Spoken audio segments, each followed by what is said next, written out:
जय श्रीकृष्ण मोर प्रिय मित्र माने आपण समस्त को मोर प्रणाम। कौन आपण केबे भाबिछंती जे असली खुशी केउठी लुचिछि? लोक माने दौड़ती धाउथांती संपर्क रे धन रे ख्याति रे ताहा खोजंती, किंतु तथापि काहींकी लागे जे हृदय खाली अछि, काहींकी प्रत्येक सफलता परे भी व्याकुलता रहि जाए।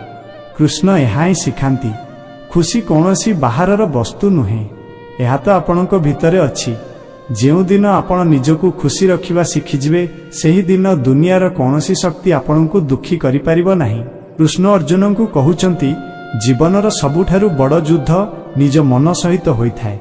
बाहरर लड़ई तो केवल परिणाम, असली विजय सेतेबेले हुए जेतेबेले मनुष्य निज भितरे संतुलन पाए। टिके भाबंतु, जेतेबेले आपणक मन ही आपणक विरुद्ध रे छिड़ा होइजिबो तेबे संसार रे किए आपणको बंचाई परिबो? आउ जदि आपणक मन आपणक साथी दिए तेबे किए आपणको हराई परिबो? लोक माने कहंती से मोते दुख देइगला, से मोते धोखा देइगला, किंतु कृष्ण कहउचंती दुख देबा वाला आउ केही नुहे, आपणकर आशा एवं आपणकर अपेक्षा ही दुख दियंती। जदि आपण शिखिजिबे जे किपरि प्रत्येक परिस्थिति रे निजको संभाळिबाकू हुए तेबे कहार भी व्यवहार आपणको भांगी परिबो नाही। जीवनर असली कला एहा ही निजको खुशी रखिबा। केबे गोटिए मुहूर्त अटकंतु एवं भाबंतु कौन खुशी सतरे सेही जिनिसरे अछि जहा आपणक पाखरे नाही, ना खुशी सेही संतोषरे अछि जहा एही क्षणरे आपणक पाखरे अछि। कृष्णंकर संदेश स्पष्ट, जहा मिलिछि ताहा ही पर्याप्त, कारण ईश्वर सेया ही देइछंती जहा आपणक पई ठीक। तेबे आजि ठारू काहींकी अभियोग छाड़ी कृतज्ञता आभार प्रकाश न करिबा? मने रखंतु, जेतेबेले आपण निजको भल पाइबा शिखि जांती सेतेबेले दुनिया आपणको अनुकरण करिबाकू लागे।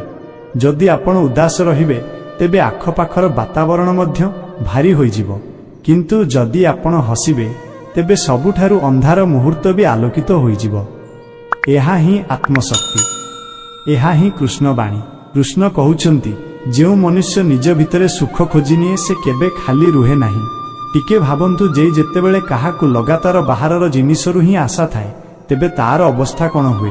आज धन न मिलिले दुखी, काली सम्मान न मिलिले व्यस्त, परदिन केही तार प्रशंसा न कले विचलित।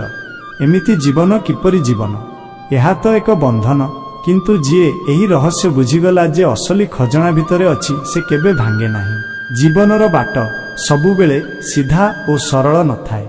केबे पहाड़ परी कठिनता सामने छिड़ा हेबो, केबे मरुभूमि परी शोष लागिबो, तो केबे झड़ परी तोफान आसिबो। किंतु ए सबु भितरे जदि मनुष्य यह ठीक करि निए जे मु मोर शांति हराइबी नाही, तेबे पूरा दुनिया हार मानिजिबो। एही शक्ति केवल ज्ञानरु आसे, सेही ज्ञान जहा कृष्ण गीतार रूपरे देइछंती। अर्जुनंक परी आम समस्तंक जीवन रे मध्य एपरी मुहूर्त आसे जेतेबेले आमे भ्रमित होई जाऊ। भाबु माइनस कोन सठिक कोन भूल, केउ रास्ता रे चलिबा। सेही समय रे आमे कोनोसी सहारा खोजू, किंतु कृष्ण कहउचंती असली सहारा आपणक भितरे ही अछि। आपणक विवेक, आपणक आत्मा, से ही आपणकर मार्गदर्शक। जेतेबेले आपण निजको सुनिबा शिखि जांती तेबे जीवनर गुंजरण स्पष्ट भावरे सुना जाए। निजको खुशी रखिबा माने एहा नुहे जे प्रत्येक समस्या दौड़ी पळाइबा, बरं एहा शिखिबा जे समस्या जेते बड़ हेउना काहींकी मन को विचलित न करिबा, हस बजाय रखिबा, आत्मबल बजाय रखिबा एवं विश्वास बजाय रखिबा। एहा ही असली विजय। आउ जेतेबेले व्यक्ति एपरि करे तेबे दुनिया मध्य तार शक्ति को चिन्हि पारे। मने रखंतु, जेउ व्यक्ति सबु परिस्थिति रे संतुलित रहे से ही अन्य माननकु शक्ति दिए। जदि आपण निजे भितरु मजबूत अछंती तेबे आपणको उपस्थिति ही अन्य माननक पई आश्रय होई जिवो। एहा सेही स्थिति जाहाकू कृष्ण स्थित प्रज्ञ कहंती, अर्थात एपरि मनीष जाहाकू ना दुख हलाई पारे ना सुख विभ्रांत करि पारे। कृष्णंकर संदेश एहा जे जीवनर सबुठारु बड़ शक्ति हेउची आत्मनिर्भरता। जदि आपणक हस अन्य कहार व्यवहार उपरे निर्भर करे तेबे आपण सबु बेले दुर्बल रहिबे, किंतु जेतेबेले आपणक हस आपणक निज निष्पत्तिरु जन्म निए सेतेबेले केही भी ताकू छड़ाई नहीं पारिबो नाही। एही स्वाधीनता ही असली आनंद। भाबंतु, नदी जेतेबेले बुहे तेबे ताकू पर्वत, पत्थरयुक्त जमी, गात, खाल सबु मिले। कौन नदी अटकी जाए ना? से निज बाट तैयारी करे, निजर धारा निर्णय करे।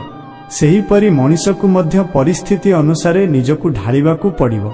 जदि रास्ता कठिन तेबे डरिकी बसी जातु नहीं, बरं यह स्थिर करंतु जे मु मो खुशीर रास्ता निजे तैयारी करिबी।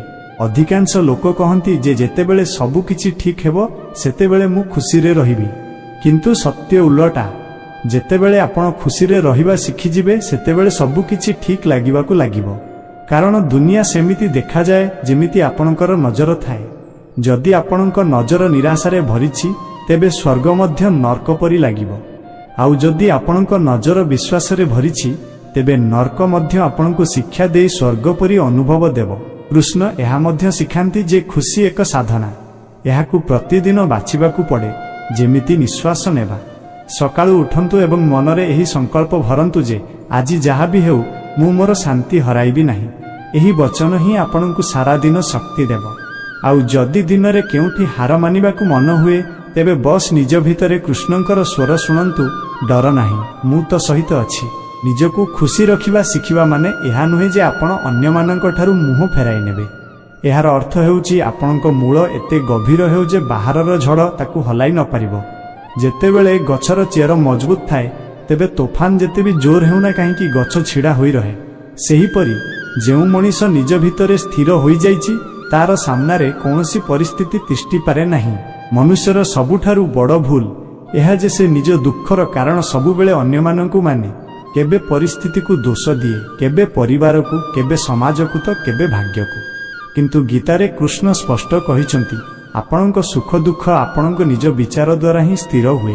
अर्थात बाहरर संसार रे आपणकू केवल परिस्थिति दिए, किंतु आपणक मनर प्रतिक्रिया ही असली परिणाम तैयारी करे। जदि आपण निज मन को शांत करि परिबे तेबे दुखर प्रभाव मध्य शेष होइजिवो। भाबंतु युद्ध भूमि रे छिड़ा होइथिबा अर्जुन कांदुथिले, अस्त्र शस्त्र त्याग करदेइथिले। सामनारे निज लोकंकु देखि तांको हृदय कंपुथिला, किंतु कृष्ण तांको एहा ही सिखाइले जे जेपर्यंत तुमे निज भावना गुड़िकर गुलाम होई रहिबो तुमे केबे सठिक निष्पत्ति नहीं पारिबो नाही। आउ जेतेबेले तुमे निज मन को नियंत्रित करिनेबो सेतेबेले ही जीवनर प्रत्येक युद्ध जीतिजिवो। एही संदेशर प्रत्येक मनीष पई उद्दिष्ट। निज उपरे अधिकार पांतु तेबे खुशी आपणक हातरे हेबो। निजकू खुशी रखिबा एक साधारण अभ्यास नुहे, यह आत्मार गभीरता सहित जड़ित एक निष्पत्ति। जेतेबेले मनीष यह ठीक करिनिए जे मु मो शक्ति को नकारात्मकतारे नष्ट करिबि नाही, तेबे तार आभा ही बदली जाए। लोक माने ता पाखरे बसी शांति अनुभव करिबाकू लागंती। तार कथा औषध परि प्रभाव पकाए। एही कारणरू ही इतिहास रे जेउ लोक माने आत्मबल को साधिछंती सेमाने आज भी प्रेरणार उत्स होई रहिछंती। केबे गौरव करिछंती जेतेबेले आपणक मन हसे तेबे सेही खाद्य भी स्वादिष्ट लागे जहा काली फिका लागुथिला। सेही घर आरामदायक लागे जहा काली बोझ परि लागुथिला। तेबे असली परिवर्तन बाहरे नुहे, आपणक भितरे हुए। सेथिपाई कृष्ण बारंबार कहउचंती निज मन को जीति नियो, एहा ही सबुठारु बड़ विजय। खुशीर अर्थ एहा नुहे जे जीवन रु दुख शेष होइजिवो। दुख तो आसिबो ही, किंतु फरक एहा पड़िबो जे आपण ताकू किपरि देखुछंती। जदि आपण ताकू एक बोझ मानिबे तेबे ताहा आपणकू भांगी देबो, किंतु जदि आपण ताकू एक शिक्षा मानिबे तेबे सेही दुख आपणकू आहुरी मजबूत करिदेबो। एहा ही गीतार सार। परिस्थिति को शत्रु नुहे, गुरु मानंतु। प्रत्येक सकाळे जेतेबेले आपण जागृत हुअंती तेबे आपणक पाखरे दुईटी विकल्प थाए। हुए तो अतीतर अभियोग गुड़ी को बोही चलतु, नचेत नुआ दिन को एक अवसर मानी हसर सहित आरंभ करंतु। कृष्ण एहा ही शिखांती जे अतीतर बोझ वर्तमानर खुशी को चूर्ण न करू। गतकाली को बदलाई हेबो नाही, किंतु आजिर चिंताधारा बदली पारे एवं एही चिंताधारा ही आपणक आगामी काली को बदलाई दिए। लोकमाने प्रायतः पचारंती सबुबेले खुशी किपरि रहिहेबो। एहार उत्तर बहुत सरल। निज मन को लगातार सकारात्मक ऊर्जा दियंतु। जेमिति शरीर को प्रतिदिन खाद्य दरकार सेमिति मन को प्रतिदिन भल विचार दरकार। जदि आपण मनरे कटुता, ईर्षा, तुलना एवं अभियोग भरुथिबे तेबे आपणक चेहरा बाहरु हसुथिले भी भितरु आपण खाली होई जाउथिबे। किंतु जदि आपण कृतज्ञता, संतोष एवं विश्वास भरिबे तेबे जीवनर प्रत्येक क्षण दिव्य लागिबो। मने रखंतु सुख बाहरर वस्तुरु आसे, किंतु शांति भितरर अवस्थारु। जेतेबेले कौनसी वस्तु मिले तेबे क्षणिक सुख मिले, किंतु तार प्रभाव शीघ्र शेष हो जाए। ମାତ୍ର ଯେତେବେଳେ ଆପଣ ଭିତରୁ ସ୍ଥିର ରୁହନ୍ତି ତେବେ ପରିସ୍ଥିତି ଯେମିତି ବି ହେଉ ଆପଣଙ୍କ ଶାନ୍ତି ଟଳମଳ ହୁଏ ନାହିଁ। ଏହି ସ୍ଥିରତା ହିଁ ଅସଲି ଆନନ୍ଦ। ଏହି କାରଣରୁ କୃଷ୍ଣ କହୁଛନ୍ତି, ଯେଉଁ ଯୋଗୀ ସେହି ଯିଏ ପ୍ରତ୍ୟେକ ପରିସ୍ଥିତିରେ ସନ୍ତୁଳିତ ରହେ। ଏବେ ଏହା ବି ଭାବନ୍ତୁ, ଯେଉଁ ଲୋକମାନେ ଆପଣଙ୍କୁ ଯେମିତି ବୁଝନ୍ତି ସେମିତି ହେବା ଜରୁରୀ କାହିଁକି? ଆପଣଙ୍କ ଜୀବନ ଆପଣଙ୍କର, ଆପଣଙ୍କ ହସ ଆପଣଙ୍କର।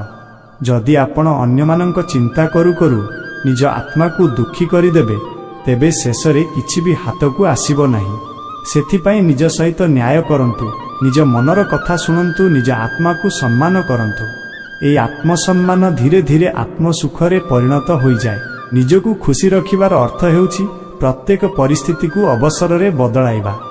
ଯଦି ଜୀବନ ଆପଣଙ୍କୁ କଠିନ ରାସ୍ତା ଦେଇଛି ତେବେ ବୁଝିଯାଆନ୍ତୁ ଯେ ଏହା ଆପଣଙ୍କୁ ମଜବୁତ କରିବାର ପ୍ରୟାସ କରୁଛି। ଯଦି ଜୀବନ ଆପଣଙ୍କୁ ଏକା କରିଦେଇଛି ତେବେ ବୁଝିଯାଆନ୍ତୁ ଯେ ଏହା ଆପଣଙ୍କୁ ନିଜର ଅସଲି ସ୍ୱରୂପ ସହିତ ମିଶାଇବାକୁ ଚେଷ୍ଟା କରୁଛି। ଏହି ଦୃଷ୍ଟିକୋଣରୁ ଦେଖିଲେ ପ୍ରତ୍ୟେକ ଯନ୍ତ୍ରଣାରେ ବି ଲୁଚି ରହିଥିବା ଉପହାର ମିଳିବ। ଜୀବନରେ ଅନେକ ଥର ଆମକୁ ଲାଗେ ଯେ ସବୁକିଛି ଆମ ବିରୁଦ୍ଧରେ ଯାଉଛି। ସମ୍ପର୍କରେ ତିକ୍ତତା, କାମରେ ଅସଫଳତା, ସମାଜରେ ସମାଲୋଚନା, ଆଉ ଏପରି କ୍ଷଣରେ ଆମେ ଭାଙ୍ଗିବାକୁ ଲାଗୁ। କିନ୍ତୁ କୃଷ୍ଣ ଶିଖାନ୍ତି ଯେ ଏହି ଭାଙ୍ଗିଯିବା ମଧ୍ୟ ଅସଲି ହାର ନୁହେଁ। ଅସଲି ହାର ତ ସେତେବେଳେ ହୁଏ ଯେତେବେଳେ ଆପଣ ଉଠିବାକୁ ଚେଷ୍ଟା କରିବା ହିଁ ଛାଡ଼ି ଦିଅନ୍ତି। ସେଥିପାଇଁ ଯେତେବେଳେ ପରିସ୍ଥିତି କଠିନ ହୁଏ ସେତେବେଳେ ନିଜକୁ ଏହା ମନେ ପକାନ୍ତୁ, ମୁଁ ଏହି ପରିସ୍ଥିତି ଠାରୁ ବଡ଼, ମୋର ଆତ୍ମା ଏସବୁ ସୀମା ଠାରୁ ଉପରେ। ଏହି ଚିନ୍ତାଧାରା ଆପଣଙ୍କ ଭିତରେ ଏକ ନୂଆ ଶକ୍ତି ଯୋଗାଏ।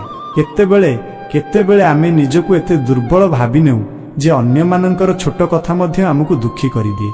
କିନ୍ତୁ କୃଷ୍ଣ କହିଛନ୍ତି, ଯିଏ ଆତ୍ମାକୁ ଜାଣିଯାଏ ତାକୁ କେହି ଆଘାତ ଦେଇପାରିବ ନାହିଁ। ଟିକେ ଭାବନ୍ତୁ ତ, ଯଦି ଆପଣଙ୍କୁ ଏହି ଅନୁଭବ ହୋଇଯାଏ ଯେ ଆପଣ କେବଳ ଏହି ଶରୀର ନୁହନ୍ତି ବରଂ ଅନନ୍ତ ଆତ୍ମା, ତେବେ ଅନ୍ୟମାନଙ୍କର ସମାଲୋଚନା, ତାତ୍ସଲ୍ୟ କିମ୍ବା ଧୋକା ଆପଣଙ୍କୁ କେତେ ପ୍ରଭାବିତ କରିପାରିବ? ହୁଏତ ଆଦୌ ନୁହେଁ। ଏହି ଜାଗ୍ରତତା ହିଁ ଅସଲି ସୁଖର ଆଧାର। ନିଜକୁ ଖୁସି ରଖିବାର ଆଉ ଏକ ରହସ୍ୟ ହେଉଛି ସେବାର ଭାବନା। ଯେତେବେଳେ ଆପଣ କେବଳ ନିଜ ପାଇଁ ବଞ୍ଚନ୍ତି ତେବେ ଖୁସି ସୀମିତ ରହିଯାଏ। କିନ୍ତୁ ଯେତେବେଳେ ଆପଣ ଅନ୍ୟମାନଙ୍କ ଜୀବନରେ ଆଲୋକ ଭରନ୍ତି ତେବେ ଆପଣଙ୍କ ଭିତରେ ଏକ ଅଜବ ଶାନ୍ତି, ତୃପ୍ତି ଜନ୍ମ ନିଏ। ଏହି କାରଣରୁ କୃଷ୍ଣ ଗୀତାରେ କହିଛନ୍ତି, ନିଃସ୍ୱାର୍ଥ କର୍ମ ହିଁ ଯୋଗ। ଭାବନ୍ତୁ, ଯେତେବେଳେ ଆପଣଙ୍କ କର୍ମ ଦ୍ୱାରା କାହାର ଜୀବନରେ ହସ ଆସେ ତେବେ ସେହି ହସ ଆପଣଙ୍କ ଭିତରେ ମଧ୍ୟ ଗୁଞ୍ଜରିତ ହେବାକୁ ଲାଗେ। ଧ୍ୟାନ ରଖନ୍ତୁ, ଖୁସି କେବେ ଭବିଷ୍ୟତରେ ମିଳେ ନାହିଁ। ଲୋକମାନେ ଭାବନ୍ତି, ଯେତେବେଳେ ମୋତେ ଏହା ମିଳିବ ସେତେବେଳେ ମୁଁ ଖୁସି ରହିବି। କିନ୍ତୁ ସତ୍ୟ ଏହା ଯେ ଯଦି ଆପଣ ଆଜି ଖୁସି ରହିବା ଶିଖିପାରିଲେ ନାହିଁ ତେବେ କାଲି ବି ଶିଖିପାରିବେ ନାହିଁ, କାରଣ ଭବିଷ୍ୟତ ମଧ୍ୟ ଆଜିର ହିଁ ବିସ୍ତାର। ସେଥିପାଇଁ ପ୍ରତ୍ୟେକ ଦିନ, ପ୍ରତ୍ୟେକ କ୍ଷଣକୁ ଉତ୍ସବ ପରି ଜୀଇଁବା ହିଁ ଅସଲି ସାଧନା। ଜୀବନର ସବୁଠାରୁ ବଡ଼ କଳା ଏହା ହିଁ, ଛୋଟ ଛୋଟ କଥାରେ ଆନନ୍ଦ ଖୋଜିବା, ସୂର୍ଯ୍ୟର ପ୍ରଥମ କିରଣକୁ ଦେଖିବା, ପକ୍ଷୀଙ୍କ କଳରବ ଶୁଣିବା, କୌଣସି ଜରୁରୀ ଲୋକର ସାହାଯ୍ୟ କରିବା, ପ୍ରିୟଜନଙ୍କୁ ହସଟିଏ ବାଣ୍ଟିବା। ଏହି ମୁହୂର୍ତ୍ତଗୁଡ଼ିକ ହିଁ ଅସଲି ଧନ। ଯିଏ ଏହାକୁ ଅନୁଭବ କରିପାରେ ସେ ହିଁ ସଚ୍ଚା ଧନୀ ହୁଏ। ଆଉ ଏହି ଅନୁଭବ ସେ ହିଁ କରିପାରେ ଯିଏ ନିଜକୁ ଭିତରୁ ଖୁସି ରଖିବା ଶିଖିଛି। କୃଷ୍ଣ ଆମକୁ ଏହା ମଧ୍ୟ କହୁଛନ୍ତି ଯେ ମନୁଷ୍ୟର ସବୁଠାରୁ ବଡ଼ ଶକ୍ତି ତାର ନିଷ୍ପତ୍ତି ଅଟେ।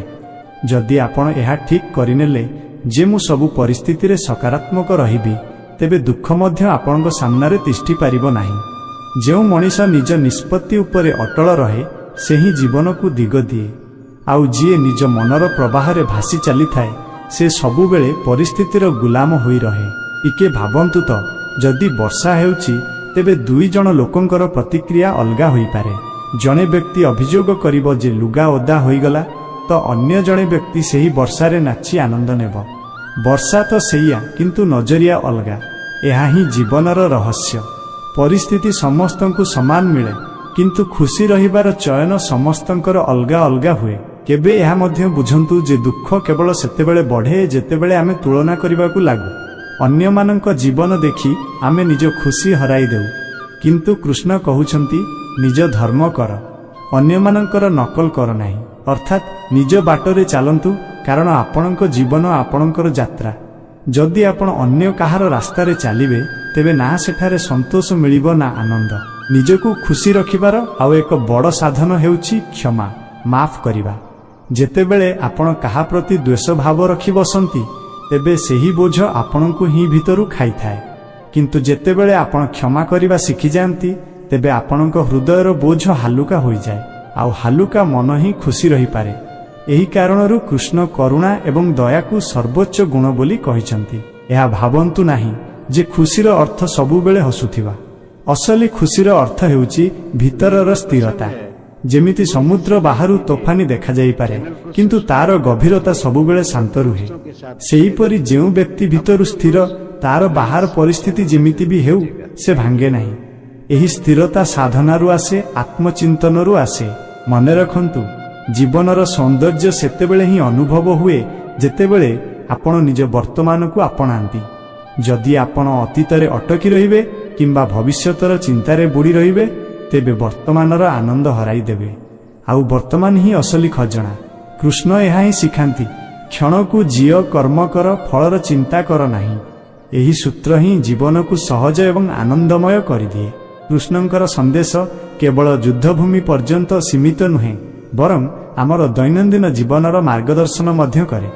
ଯେତେବେଳେ ମଣିଷ ପ୍ରତ୍ୟେକ ଛୋଟ କଥାରେ କ୍ରୋଧିତ ହୋଇଯାଏ ସେତେବେଳେ ସେ ନିଜର ହିଁ ଶକ୍ତି ହରାଇ ଦିଏ। ଭାବନ୍ତୁ, ଯଦି ପ୍ରତ୍ୟେକ ଦିନ ଆପଣ ଅନ୍ୟମାନଙ୍କ କଥାରେ ଫସି ରହିବେ ତେବେ ଆପଣଙ୍କ ପାଖରେ ନିଜ ପାଇଁ ସମୟ ହିଁ ରହିବ ନାହିଁ। ଅସଲି କଳା ଏହା ଯେ କେଉଁ କଥାକୁ ଗୁରୁତ୍ୱ ଦେବାକୁ ହେବ ଏବଂ କାହାକୁ ଅଣଦେଖା କରିଦେବାକୁ ହେବ। ଏହି ବିବେକ ହିଁ ଆପଣଙ୍କୁ ଶାନ୍ତି ଏବଂ ଖୁସି ଉଭୟ ଦେବ। କେତେବେଳେ କେତେବେଳେ ଜୀବନ ଆମକୁ ଏପରି ମୋଡ଼ରେ ଆଣି ଛିଡ଼ା କରାଏ ଯେ ବୁଝାପଡ଼େ ନାହିଁ କାହା ଉପରେ ଭରସା କରିବା। ସାଙ୍ଗ ବଦଳି ଯାଆନ୍ତି, ନିଜ ଲୋକ ବି ପର ହୋଇଯାଆନ୍ତି, କିନ୍ତୁ କୃଷ୍ଣ ଶିଖାନ୍ତି ଯେ ସବୁଠାରୁ ବଡ଼ ଭରସା ନିଜ ଭିତରର ଶକ୍ତି ଉପରେ କରନ୍ତୁ। କାରଣ ଯେତେବେଳେ ଆପଣ ନିଜ ଉପରେ ବିଶ୍ୱାସ କରିବେ ସେତେବେଳେ କେହି ବି ଆପଣଙ୍କୁ ଟଳାଇ ପାରିବ ନାହିଁ। ଆତ୍ମବିଶ୍ୱାସ ହିଁ ସେହି ଦୀପକ ଯାହା ସବୁଠାରୁ ଗଭୀର ଅନ୍ଧାର ରାତିରେ ମଧ୍ୟ ଆପଣଙ୍କୁ ବାଟ ଦେଖାଏ। ନିଜକୁ ଖୁସି ରଖିବାର ଆଉ ଏକ ଉପାୟ ହେଉଛି କୃତଜ୍ଞତା ପ୍ରକାଶ କରିବା। ଯାହା ମିଳିଛି ତାର ଧନ୍ୟବାଦ କରିବା ଶିଖନ୍ତୁ। ଯେତେବେଳେ ଆପଣ ଏହା ଦେଖିବାକୁ ଲାଗନ୍ତି ଯେ ଆପଣଙ୍କ ପାଖରେ କ'ଣ ଅଛି ତେବେ ଜୀବନ ସୁନ୍ଦର ଲାଗିବାକୁ ଲାଗେ। କିନ୍ତୁ ଯଦି ଆପଣ କେବଳ ଏହା ଭାବୁଥିବେ ଯେ ଆପଣଙ୍କ ପାଖରେ କ'ଣ ନାହିଁ ତେବେ ଯେତେ ବି ପାଇଲେ ବି ଆପଣଙ୍କୁ ଅଭାବ ହିଁ ଅନୁଭବ ହେବ। କୃତଜ୍ଞତା ସେହି ଚାବି ଯାହା ଭିତରର ତିଜୋରୀ ଖୋଲିଦିଏ ଏବଂ ସେଠାରେ ଲୁଚିଛି ସଚ୍ଚା ସୁଖ। କୃଷ୍ଣ ବାରମ୍ବାର କହୁଛନ୍ତି, ଯେଉଁ ମନୁଷ୍ୟ ସେହି ଯିଏ ନିଜ କର୍ମ ଦ୍ୱାରା ଦୁନିଆକୁ ଭଲ ତିଆରି କରେ। ଯେତେବେଳେ ଆପଣ ନିଜ କର୍ମକୁ ପୁରା ନିଷ୍ଠାର ସହିତ କରନ୍ତି ତେବେ ଆପଣ କେବଳ ବାହାରର ସଫଳତା ନୁହେଁ ବରଂ ଭିତରେ ମଧ୍ୟ ସନ୍ତୋଷ ପାଆନ୍ତି। ଏହି ସନ୍ତୋଷ ଆପଣଙ୍କୁ ନିରନ୍ତର ପ୍ରସନ୍ନ ରଖେ, କାରଣ ସଫଳତା କ୍ଷଣିକ କିନ୍ତୁ ସନ୍ତୋଷ ସ୍ଥାୟୀ। ଭାବନ୍ତୁ, ଯଦି ଆପଣଙ୍କୁ ପ୍ରତ୍ୟେକ ଦିନ ଏହି ଅବସର ମିଳେ ଯେ ଆପଣ ଅନ୍ୟମାନଙ୍କ ଜୀବନରେ କିଛି ଭଲ କରିପାରିବେ ତେବେ କ'ଣ ତାହା ଆପଣଙ୍କ ପାଇଁ ସବୁଠାରୁ ବଡ଼ ଖୁସି ନହେବ? ଏହି କାରଣରୁ ହିଁ ଯେଉଁ ଲୋକମାନେ ସେବାରେ ଲାଗି ରୁହନ୍ତି ସେମାନେ କେବେ ଏକାକିତ୍ୱ ଅନୁଭବ କରନ୍ତି ନାହିଁ, କାରଣ ତାଙ୍କ ଭିତରର ଶକ୍ତି ଲଗାତାର ବହୁଥାଏ ଏବଂ ବହୁଥିବା ଶକ୍ତି ହିଁ ଆନନ୍ଦରେ ବଦଳିଯାଏ। ଜୀବନର ଗଭୀରତାକୁ ବୁଝିବା ପାଇଁ ଆପଣଙ୍କୁ ପ୍ରକୃତିଠାରୁ ଭଲ ଗୁରୁ କେହି ମିଳିପାରିବେ ନାହିଁ। ଦେଖନ୍ତୁ ତ, ସୂର୍ଯ୍ୟ ପ୍ରତିଦିନ ଉଦୟ ହୁଅନ୍ତି, ପ୍ରତିଦିନ ଅସ୍ତ ହୁଅନ୍ତି, କିନ୍ତୁ କେବେ ଅଭିଯୋଗ କରନ୍ତି ନାହିଁ ଯେ କାଲି ବାଦଲ ଥିଲା କି ଆଜି କେହି ତାଙ୍କ ଆଲୋକର ମୂଲ୍ୟ ବୁଝୁନାହିଁ। ସେ କେବଳ ନିଜ କର୍ତ୍ତବ୍ୟ ନିର୍ବାହ କରନ୍ତି। ଏହି ଶିକ୍ଷା କୃଷ୍ଣ ଆମକୁ ଦିଅନ୍ତି, କର୍ତ୍ତବ୍ୟ କରନ୍ତୁ, ପରିଣାମର ଚିନ୍ତା କରନ୍ତୁ ନାହିଁ। ଯେତେବେଳେ ଆପଣ ଏହି ସୂତ୍ର ଆପଣେଇ ନିଅନ୍ତି ତେବେ କାମ ବୋଝ ନ ଲାଗି ଆନନ୍ଦର ସାଧନ ହୋଇଯାଏ। ଗଛକୁ ହିଁ ଦେଖନ୍ତୁ, ସେ କେବେ ନିଜ ଫଳ ନିଜେ ଖାଏ ନାହିଁ, ସେ ତ ଅନ୍ୟମାନଙ୍କୁ ଦିଏ। ତାର ଶାଖା ଛାଇ ଦିଏ, ପତ୍ର ପ୍ରାଣବାୟୁ ଦିଏ, ତଣ ସାହାରା ଦିଏ। ତଥାପି ଗଛ ସବୁବେଳେ ଚାପ ଛିଡ଼ା ହୋଇ ରହେ, କେବେ ଅଭିଯୋଗ କରେ ନାହିଁ। ଯଦି ଆମେ ଗଛ ପରି ମାନସିକତା ଆପଣେଇ ନେବା ତେବେ ପ୍ରତ୍ୟେକ ଦିନ କୌଣସି ନା କୌଣସି ରୂପରେ ଦେବାର ଭାବ ରଖିବା। ଆଉ ମନେ ରଖନ୍ତୁ, ଯିଏ ଦିଏ ସେ ହିଁ ସବୁଠାରୁ ଅଧିକ ସନ୍ତୁଷ୍ଟ ରହେ। ଏହି ସନ୍ତୁଷ୍ଟି ହିଁ ଅସଲି ଖୁସିର ରୂପ। କୃଷ୍ଣଙ୍କର ଆଉ ଏକ ସନ୍ଦେଶ ହେଉଛି, ନିଜ କେନ୍ଦ୍ର ନିଜେ ହୁଅନ୍ତୁ।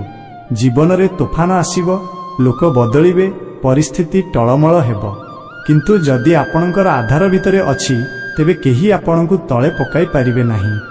ଯେମିତି ସମୁଦ୍ରର ଲହରୀ ବାହାରେ ଯେତେ ବି ଉଗ୍ର ହେଉ ତାର ଗଭୀରତା ସବୁବେଳେ ଶାନ୍ତ ରୁହେ, ସେହିପରି ଆପଣଙ୍କୁ ମଧ୍ୟ ନିଜ ଗଭୀରତାରେ ସ୍ଥିର ରହିବା ଶିଖିବାକୁ ହେବ। ଏହି ସ୍ଥିରତା ହିଁ ଆତ୍ମସୁଖ। अधिकांश लोक कहती जे जेतेबेले मो पाखरे एही जिनिस थिबो सेतेबेले मु खुशी रहिबी, किंतु सत्य एहा जे खुशीर कौनसी भविष्यत काल नाही। जदि आपण आज खुशी रहिबा जानि नाहंती तेबे काली भी रहि परिबे नाही, कारण काली भी आजि परि ही आसीबो। सेथिपाई कृष्णंकर सार एहा ही एही क्षण को जीवा शिखंतु। जेतेबेले आपण प्रत्येक मुहूर्त को आनंद रे जियंती तेबे जीवन आपे आपे एक उत्सव होई जाय। सेथिपाई मने रखंतु दुख एवं कठिनता आपनकु अटकाइबा पाई नुहे, बरं जागृत करिबा पाई आसंती। सेमाने आपनकु कहंती जे आपनक भितरे एबे भी शक्ति अछि जाहाकु बाहरकु आनिबा बाकी अछि। सेथिपाई जेतेबेले जीवन कठिन लागे तेबे तार डरिबा परिवर्ते ताकु एक संदेश परि देखंतु। एई दृष्टिकोण आपनकु सबु समय रे हसिबा सिखाई दबो। मन एवं आत्मा मध्यरे संवाद ही असली जीवनर चाबी। मन प्रायतः आपनकु बाहर दुनिया आड़कु टाणी थाए। सेही वस्तु मिलिले मु खुशी होई जिबी, सेही व्यक्ति साथरे रहिले मु संपूर्ण होई जिबी, एही परिस्थिति बदली गले मु शांत होई जिबी, किंतु आत्मा कहे मु पूर्वरु ही पूर्ण अछि, मोते कौनसी बाहरर सहारा दरकार नाही। जेतेबेले आपण मनर हो हल्ला को शांत करी आत्मार स्वर सुनिबाकु लागंती सेतेबेले आपणकु जणा पड़े जे खुशी भितरे ही बहुछि। कृष्ण एहा ही शिखांती जे जीवनर सबुठारु कठिन युद्ध मन एवं आत्मा मध्यरे होइथाय। जिए मन पछरे दौड़े से थकी पड़े, आउ जी आत्मार मार्ग बाछे से अमर होई जाए। भाबंतु जेतेबेले अर्जुन युद्धरु पळाइबाकु चाहुथिले सेतेबेले कृष्ण कहिथिले तो भितरे जेउ कर्तव्य अछि ताहा ही तोर धर्म, ताठारु दौड़ नाही। यह केवल अर्जुनंक पाई नुहे, बरं प्रत्येक मनुष्य पाई संदेश थिला। निजकु खुशी रखिबा माने हेउछि निज मनकु साधिबा।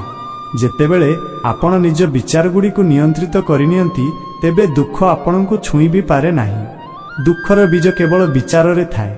जदि आपण सेही बीज को पानी देबा बंद करि देबे तेबे ताहा अंकुरित ही हेबो नाही। एहा ही आत्मानुशासन, एहा ही असली साधना। भाबंतु जेतेबेले केही आपणक विरुद्ध रे कहे तेबे सबुठारु प्रथमे प्रतिक्रिया कहार हुए?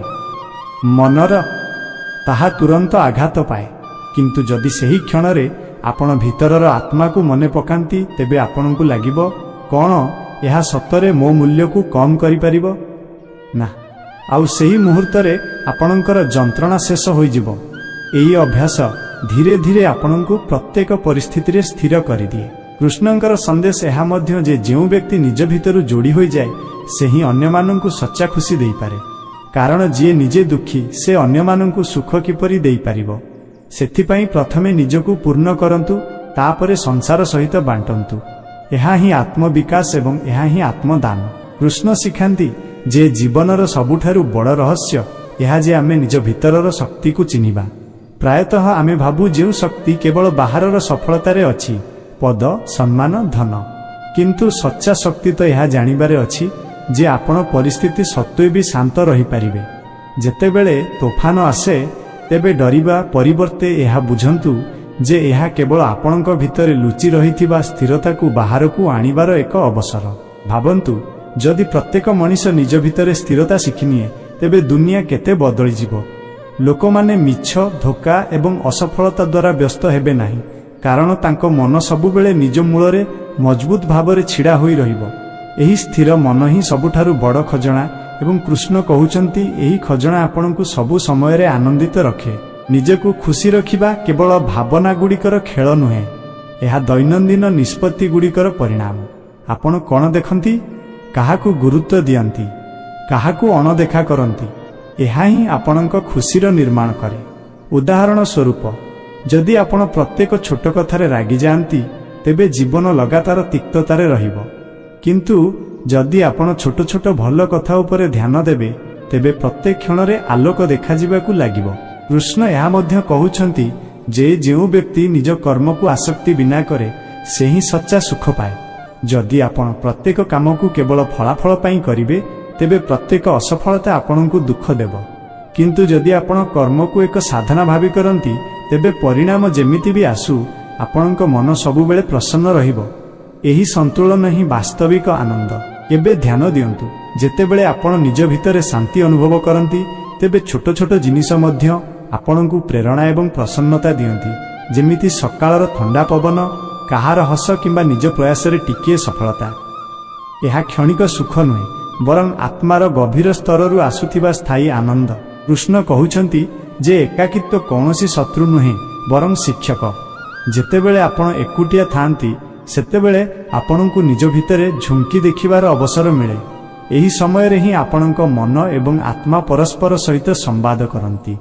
ଏକାକିତ୍ୱରେ ଯାହା ଶିଖାଯାଏ ତାହା ଜୀବନର ସବୁଠାରୁ କଠିନ ସମୟରେ ମଧ୍ୟ ଆପଣଙ୍କୁ ସ୍ଥିର ରଖେ। ଭାବନ୍ତୁ, ଯଦି ଆପଣ ଏକୁଟିଆ ରହି ମଧ୍ୟ ଖୁସି ରହିପାରିବେ, ତେବେ ଦୁନିଆର କୌଣସି ପରିସ୍ଥିତି ଆପଣଙ୍କୁ ବ୍ୟସ୍ତ କରିପାରିବ ନାହିଁ। ଅଧିକାଂଶ ଲୋକ ଚ୍ୟାଲେଞ୍ଜରୁ ଆହ୍ୱାନରୁ ପଳାନ୍ତି, କିନ୍ତୁ କୃଷ୍ଣ ଶିଖାନ୍ତି ଯେ ପ୍ରତ୍ୟେକ ଚ୍ୟାଲେଞ୍ଜ ଆପଣଙ୍କ ଭିତରେ ଲୁଚି ରହିଥିବା ଶକ୍ତିକୁ ବାହାରକୁ ଆଣିବାର ଅବସର। ଯେତେବେଳେ ଜୀବନ ଆପଣଙ୍କୁ ମୁସ୍କିଲ ରାସ୍ତା ଦିଏ, ସେତେବେଳେ ସାହସର ସହ ସାମ୍ନା କରିବା ହିଁ ବାସ୍ତବିକ ସାହସ। ଆଉ ଏହି ସାହସ ଆପଣଙ୍କ ଭିତରର ସ୍ଥିରତା ଏବଂ ଖୁସି ଉଭୟକୁ ମଜବୁତ କରେ। ଯେଉଁ ଲୋକମାନେ ସହଜରେ ହାର ମାନି ନିଅନ୍ତି, ସେମାନେ କେବଳ ପରିସ୍ଥିତିର ଗୁଲାମ ହୋଇଯାଆନ୍ତି, କିନ୍ତୁ ଯେଉଁମାନେ ଲଢ଼ନ୍ତି ସେମାନେ ଜୀବନରେ ଚମକନ୍ତି। ନିଜକୁ ଖୁସି ରଖିବା ଶିଖିବା ମାନେ ଏହା ମଧ୍ୟ ଯେ ଆପଣ ନିଜ ମନର ବ୍ୟାକୁଳତାକୁ ଚିହ୍ନନ୍ତୁ ଏବଂ ତାକୁ ନିୟନ୍ତ୍ରିତ କରିବା ଶିଖନ୍ତୁ। ପ୍ରତ୍ୟେକ ଦିନ ହଜାର ହଜାର ବିଚାର ଆପଣଙ୍କ ମୁଣ୍ଡରେ ଆସେ, ଚିନ୍ତା, ଡର, ଲୋଭ, ଅପେକ୍ଷା। ଯଦି ଆପଣ ସେମାନଙ୍କୁ ବିନା ଭାବିଚିନ୍ତି ଆପଣେଇ ନିଅନ୍ତି, ତେବେ ମନ ବ୍ୟସ୍ତ ହୋଇଯାଏ। କିନ୍ତୁ ଯଦି ଆପଣ ସେମାନଙ୍କର ଅବଲୋକନ କରି ସଠିକ୍ ନିଷ୍ପତ୍ତି ନିଅନ୍ତି ଯେ କେଉଁ ବିଚାର ଆପଣଙ୍କୁ ଉନ୍ନତି ଏବଂ ଆନନ୍ଦ ଦେବ, ତାକୁ ହିଁ ନିଜ ଜୀବନରେ ରଖିବା ଶିଖନ୍ତୁ, ତେବେ ମନ ଶାନ୍ତି ଏବଂ ଖୁସି ଅନୁଭବ କରିବ। ଯଦି ଆପଣଙ୍କୁ ଏହି ବାର୍ତ୍ତା ଭଲ ଲାଗିଲା, ତେବେ ଭିଡିଓକୁ ଲାଇକ୍ କରନ୍ତୁ, କମେଣ୍ଟରେ ରାଧେ ରାଧେ ଲେଖନ୍ତୁ ଏବଂ ଏହାକୁ ନିଜ ବନ୍ଧୁମାନଙ୍କ ସହିତ ସେୟାର କରନ୍ତୁ। ଏହିପରି ଆହୁରି ପ୍ରେରଣାଦାୟକ କଥା ପାଇଁ ଆମ ଚ୍ୟାନେଲକୁ ସବସ୍କ୍ରାଇବ୍ କରନ୍ତୁ। ଧନ୍ୟବାଦ।